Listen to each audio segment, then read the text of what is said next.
Hi viewers, நீங்க ஃபியூச்சர்ல attend பண்ண போற TNPSC, ரயில்வே, SSC, பேங்க் போன்ற தேர்வுகளுக்கு ப்ரிப்பேர் பண்ண கடந்த 6 மாதங்களுக்கான 2100 important current affairs question and answers PDF-ஆ டவுன்லோட் செய்யறதுக்கு நாங்க கீழே டிஸ்கிரிப்ஷன்ல கொடுத்திருக்கிற http://bit.ly/March to August GK அப்படிங்கிற லிங்கை கிளிக் செஞ்சு PDF-ஆ டவுன்லோட் பண்ணிக்கலாங்க. சரிங்க, இன்றைய முக்கிய நடப்பு நிகழ்வுகளை பார்க்கறதுக்கு முன்னாடி இதுவரைக்கும் நீங்க அருண் அகாடமி சேனலுக்கு சப்ஸ்கிரைப் பண்ணாம இருக்கீங்க அப்படின்னா உடனே சப்ஸ்கிரைப் பண்ணுங்க. கூடவே கீழே இருக்கிற பெல் சிம்பலையும் பிரஸ் பண்ணுங்க. அப்பதான் நாங்க இது போல அப்லோட் பண்ற ஒவ்வொரு முக்கியமான வீடியோவும் உங்களுக்கு நோட்டிபிகேஷனா உடனே கிடைக்குங்க. நீங்களும் தவறாம பார்க்க முடியுங்க. இன்றைய முக்கிய நடப்பு நிகழ்வுகளை பார்க்கறதுக்கு முன்னாடி நேற்றைய கேள்விகளுக்கான விடைகளையும் இன்றைய உங்களுக்கான கேள்விகளையும் பார்த்தரலாங்க.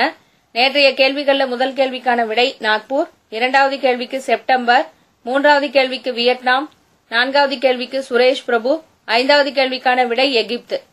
இன்றைய உங்களுக்கான முதல் கேள்வி, குழந்தைகளுக்கு தாய்ப்பால் கொடுப்பதன் அவசியம் குறித்த விழிப்புணர்வை பொதுமக்களுக்கு ஏற்படுத்தும் நோக்கில் உலக தாய்ப்பால் வார விழா எப்போது கொண்டாடப்படுகிறது?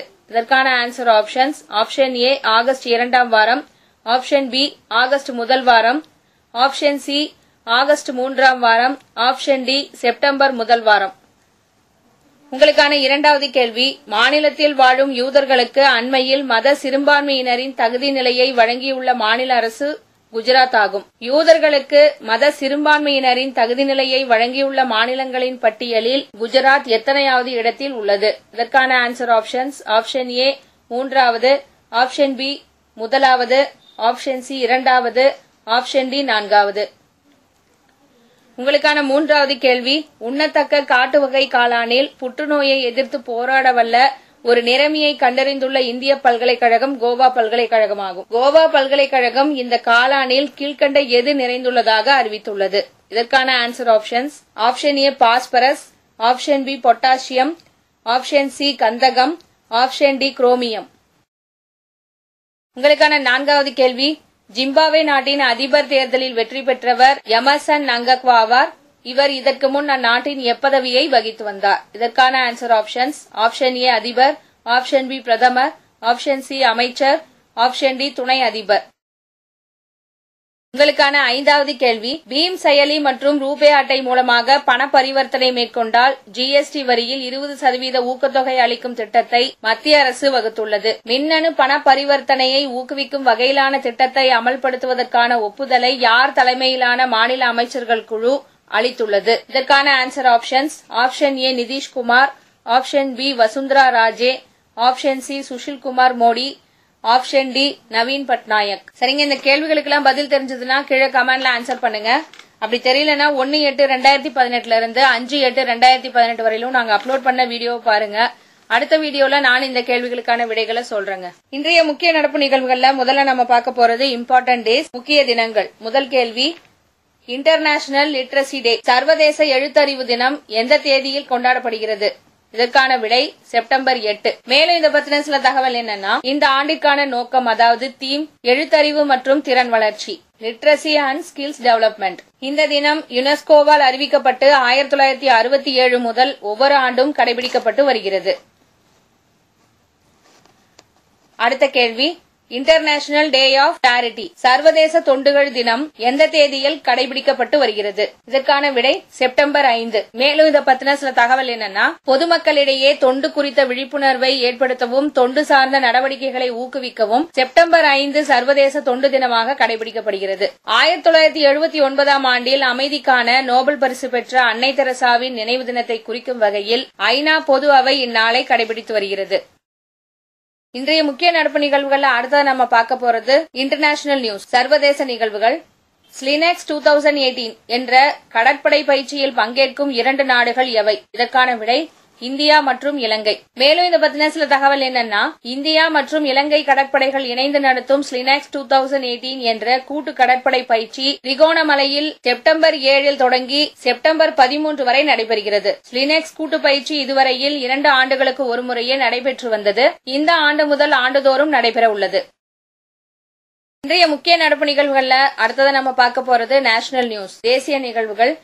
எந்த மத்திய அமைச்சகத்தால் மகாத்மா காந்தி சர்வதேச துப்புரவு மாநாடு ஏற்பாடு செய்யப்பட்டுள்ளது? இதற்கான விடை குடிநீர் மற்றும் துப்புரவு அமைச்சகம். மேலும் இதை பத்தின சில தகவல் என்னன்னா, மகாத்மா காந்தியின் 150வது பிறந்த நாள் விழா கொண்டாட்டத்தின் தொடக்கத்தை குறிக்கும் வகையில் மகாத்மா காந்தி சர்வதேச துப்புரவு மாநாட்டை செப்டம்பர் 29 முதல் புதுடெல்லியில் நடத்த மத்திய குடிநீர் மற்றும் துப்புரவு அமைச்சகம் ஏற்பாடு செய்துள்ளது. உலகமெங்கும் இருந்து துப்புரவு அமைச்சர்கள் மற்றும் நீர், துப்புரவு மற்றும் சுகாதாரம் ஆகிய துறைகள் சார்ந்த தலைவர்களை ஒன்றாக கொண்டுவரும் சர்வதேச மாநாடாக 4 நாட்கள் நடைபெறும். அக்டோபர் 2 காந்தி ஜெயந்தி அன்று முடிவரும் இது தூய்மை இந்தியா வெற்றி தினம் என்று கொண்டாடப்பட உள்ளது.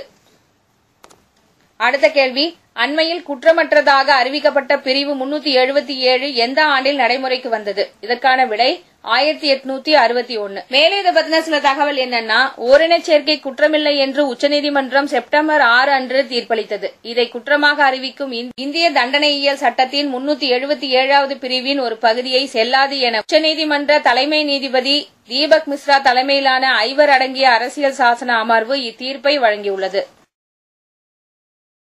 அடுத்த கேள்வி, உலக சுகாதார அமைப்பின் தலைவர் யார்? இதற்கான விடை டெட்ரோஸ் கேப்ரியசஸ். மேலும் இதை பத்தின சில தகவல் என்னன்னா, இவர் மத்திய அரசு அறிவித்துள்ள ஆயுஷ்மான் பாரத் என்ற மருத்துவ காப்பீடு திட்டத்திற்கு பாராட்டு தெரிவித்துள்ளார். நாட்டு மக்களில் 50 கோடி பேருக்கு மருத்துவ காப்பீடு அளிக்கும் ஆயுஷ்மான் பாரத் திட்டம் செப்டம்பர் 25ஆம் தேதி தொடங்கப்படும் என்று பிரதமர் நரேந்திர மோடி அவர்கள் இந்த ஆண்டு சுதந்திர தின உரையின் போது அறிவித்தார். தீனதயாள் உபாத்யாயாவின் பிறந்த நாள் செப்டம்பர் 25 என்பதால் அவரது நினைவை போற்றும் வகையில் அன்றைய தினம் அத்திட்டம் தொடங்கி வைக்கப்பட உள்ளது.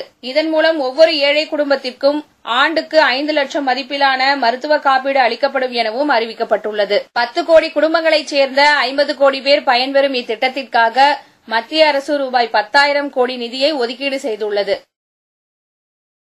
இன்றைய முக்கிய நடப்பு நிகழ்வுகள்ல அடுத்தது நம்ம பார்க்க போறது அப்பாயின்மெண்ட்ஸ், நியமனங்கள்.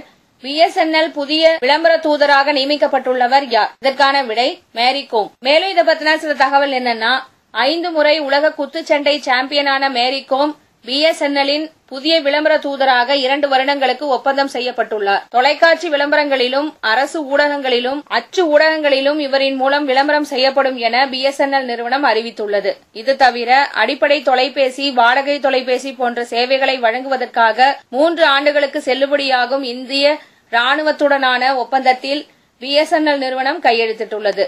இந்திய ராணுவத்துடன் ஏற்கனவே நடப்பில் இருக்கும் மற்றொரு ஒப்பந்தத்தின் கீழ் அகலக்கற்றை, அதாவது பிராட்பேண்ட் மற்றும் அலைபேசி சேவைகளை BSNL நிறுவனம் வழங்கும்.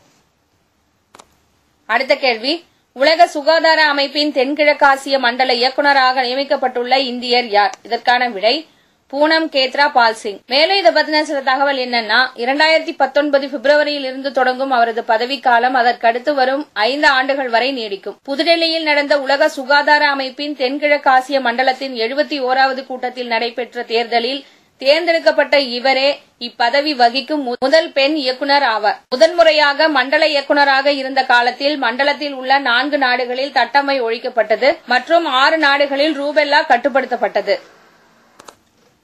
இன்றைய முக்கிய நடப்பு நிகழ்வுகள்ல அடுத்தா நம்ம பார்க்க போறது ஸ்போர்ட்ஸ், விளையாட்டு. ஜூனியர் உலகக்கோப்பை துப்பாக்கிச் சுடும் போட்டியில் தங்கப்பதக்கம் வென்றவர் யார்? இதற்கான விடை ஹிர்தேக் ஹசாரிகா. மேலும் இதை பத்தின சில தகவல் என்னன்னா, தென்கொரியாவின் சங்வோனில் நடைபெற்று வரும் ISSF துப்பாக்கிச் சுடுதல் சாம்பியன்ஷிப் போட்டியில் இந்தியாவைச் சேர்ந்த Hirday Hazarika 10 metre air rifle top பிரிவில் ஈரான் வீரர் முகமது அமீரை வீழ்த்தி தங்கம் வென்றார். மகளிர் 10 மீட்டர் ஏர் ரைபிள் அணிகள் பிரிவில் இளவேனில் ஸ்ரேயா அகர்வால் மற்றும் மணினி கௌஷிக் ஆகியோர் அடங்கிய இந்திய அணி 1880.7 புள்ளிகள் பெற்று புதிய உலக சாதனையுடன் தங்கம் வென்றது. மகளிர் தனிநபர் 10 மீட்டர் ஏர் ரைபிள் பிரிவில் இளவேனில் வளரிவன் வெள்ளிப் பதக்கமும் ஸ்ரேயா அகர்வால் வெண்கலப் பதக்கமும் வென்றனர். அடுத்த கேள்வி, அமெரிக்க ஓபன் மகளிர் ஒற்றையர் பிரிவில் இறுதிப் போட்டிக்கு தகுதி பெற்றுள்ளவர் யார்? இதற்கான விடை செரீனா வில்லியம்ஸ். மேலும் இதை பத்தின சில தகவல் என்னன்னா, இவர் அரையிறுதி ஆட்டத்தில் 6-3, 6-0 என்ற நேர் செட்களில் அனஸ்டசிஜாவை வீழ்த்தி இறுதிச் சுற்றுக்கு முன்னேறினார். இவர் US ஓபன் இறுதி சுற்றுக்கு 9வது முறையாக முன்னேறியுள்ளார். US ஓபனில் ஏற்கனவே 6வது முறை சாம்பியன் பட்டம் வென்றுள்ள செரீனா மீண்டும் பட்டம் வென்றால் பிரபல வீராங்கனை கிறிஸ் எவர்டின் சாதனையை முறியடிக்கவும் ஆஸ்திரேலிய வீராங்கனை மார்க்ரெட் கோட்டின் 24 கிராண்ட்ஸ்லாம் பட்டம் வென்ற சாதனையை சமன் செய்யவும் செரீனாவுக்கு வாய்ப்புள்ளது. மற்றொரு அரையிறுதிப் போட்டியில் ஜப்பான் நாட்டை சார்ந்த நவோமி ஒசாகா 6-2, 6-4 என்ற நேர் செட்களில் அமெரிக்காவின் மடிசன் கீஸை வீழ்த்தி இறுதி சுற்றுக்கு முன்னேறினார். இதன் மூலம் கிராண்ட்ஸ்லாம் போட்டி இறுதிச் சுற்றுக்கு தகுதி பெற்ற முதல் ஜப்பானிய வீராங்கனை என்ற சாதனையை படைத்தார் ஒசாகா. சரிங்க, இதுவரைக்கும் நாங்க சொன்ன தகவல்கள் உங்களுக்கு ரொம்பவே பயனுள்ளதா இருக்கும்னு நினைச்சீங்கன்னா லைக் பண்ணுங்க. அதே போல உங்க நண்பர்களுக்கும் பயனுள்ளதா இருக்கும்னு நினைச்சீங்கன்னா ஷேர் பண்ணுங்க. மேற்கொண்டு இதை பத்தின கருத்துக்களை கீழே கமெண்ட்ல பதிவு பண்ணுங்க. தேங்க்யூ.